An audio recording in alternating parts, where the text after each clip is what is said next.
Welcome back to Vegas Live with NINON. I'm NINON, your host, and we're down here at the Peppermore, which is absolutely fabulous. And of course, I have my wonderful, wonderful red sofa. And I have two great guests. As you very well know, I don't pre-interview anybody. So we have Kathy and Conrad, and she's holding a book. So I presume because she's holding a book, she's got to be an author. Yes, yes. I got one thing right. How are you, Kathy? I'm good. How are you today? I'm wonderful. And Conrad, are I'm you well. an author as well? I assisted a little bit. I'm going to be doing more in our second book In your for second this book. series. So now that you assisted a little bit, is it sort of half your book as well? I'm so She bad. did the majority. She though. did a majority. I know. Okay, whose idea was it? It was mine. Your idea. It was my and idea. let me see what this book is. This book is what it's called? The Secret Life. Okay. Well, we all have a secret life. I really don't want anybody to know my secret life. Now, secret life of what? The Secret Life was based upon the secret dreams of the main character inside the storyline, Charlotte Bennett.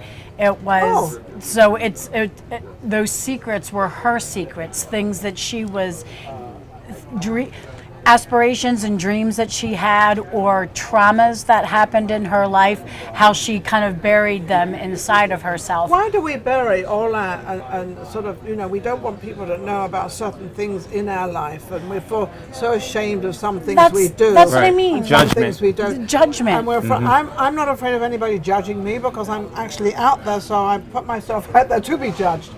Goodbye, right or wrong. Some people are going to like me, some people are going to kind of halfway, and some people are going to totally dislike me. Right. I think we have to accept that, but just because I'm on a television show or doing what I'm doing doesn't mean to say that the regular person doesn't feel the same way. Correct. Because when we go out shopping or we go out driving or whatever we do, we're still out in the public. Right. Right. Tough. So Why? I think because we were conditioned to believe that. As children? I think we've been conditioned to believe that. From whom? It's society. I think society, inside, and I'm going to use the examples that I used inside my storyline. My storyline has a cannabis themed, has a cannabis wave that's going through that. And growing up, my father was a police officer. You could not do cannabis. You weren't. That was something. Couldn't probably do a lot of things apart from cannabis. Well, right, as a child. You're laughing. Yes. There was a lot of Limits. things, but there was limits, and all those things that I was told, you can't do this. That's bad. You after a while, you're like, well, I see these other people doing it. It's funny you should say that because it's your first 5 years of your life. A majority of the word you probably hear is no.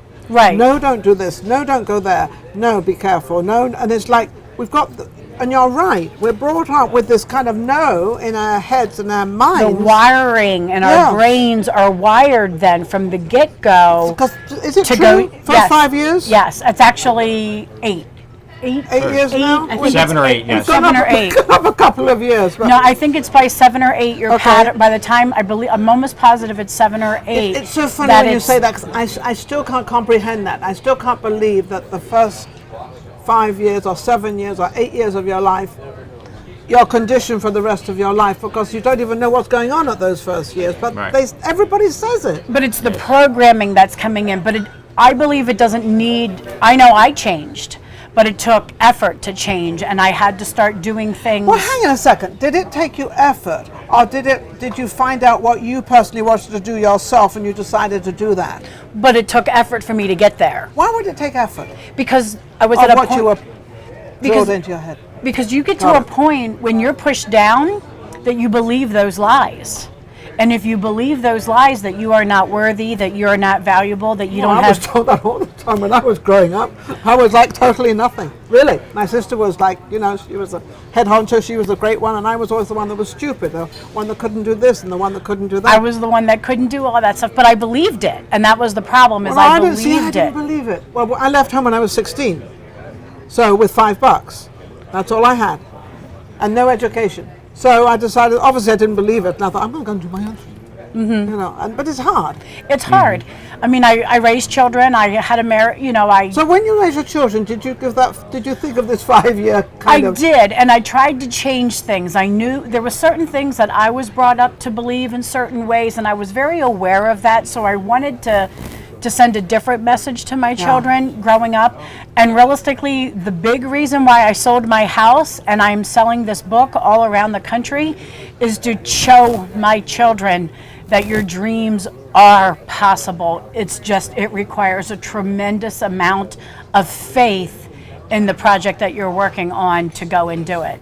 As a man, Conrad, sitting there, and you're listening to two women here, and obviously there's big movements and everything going around with the women's rights and women's this and women's everything. I still think it's ridiculous, personally, because I think we have our own rights and always have had our own rights, and whatever they're all fighting for, I don't know why, because we've always had everything anyway.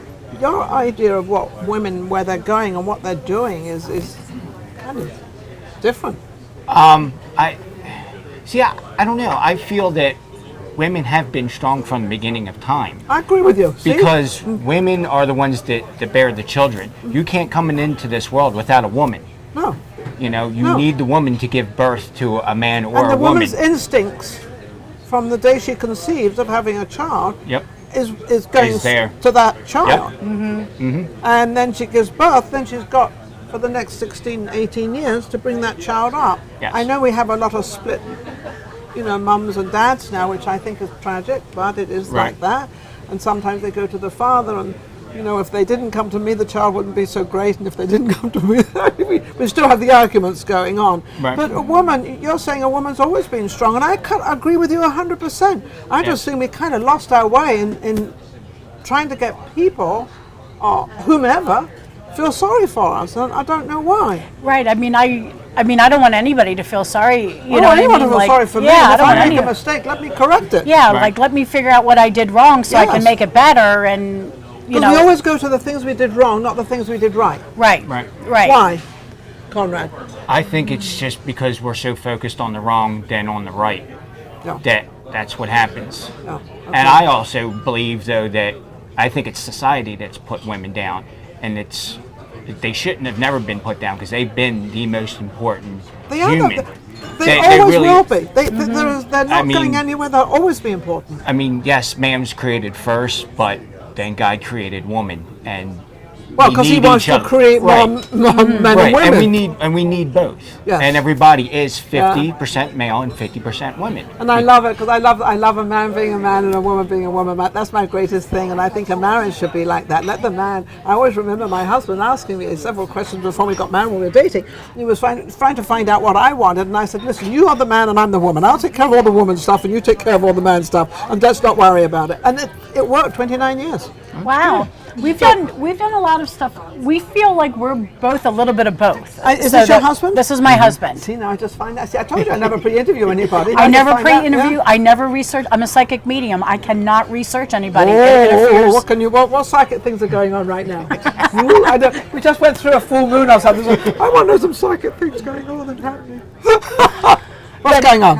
What's world-wise? No, just the three of us sitting here. The three of us sitting here. Leave the world out of it. Are you asking me to read you? Well, you can if you want, yes, but I want the truth. I don't want it coated. Okay. She won't coat it, will she? No, that's one of my... How did you get hold of such a good-looking husband? Good Lord. Kmart. Kmart? We met at Kmart. Go shop at Kmart. You get a good husband. You get a good husband at Kmart. A few years ago, right? No, we've June been... 1st will be 16 years that we've been married. Oh, that's a long time. And then that's a long time because these days marriages don't last. And we knew each other for 10 years prior to we got. Yes, okay, we knew each other. Years. So we've known each other for 26. So what's the psychic thing going around? Anything? The psychic thing going Something around exciting here. for our audience. For the audience. I don't know. That's such a broad. All right, let's just give it to the three of us then. Well, no, I mean I can do it, but it's just realistically for community worldwide, we are in a major shift right now, and all of these things. We're evolving. We're coming up on 2020, and 2020 is perfect vision, and a lot of people don't. Oh, really? Yes. See, now we've learned something.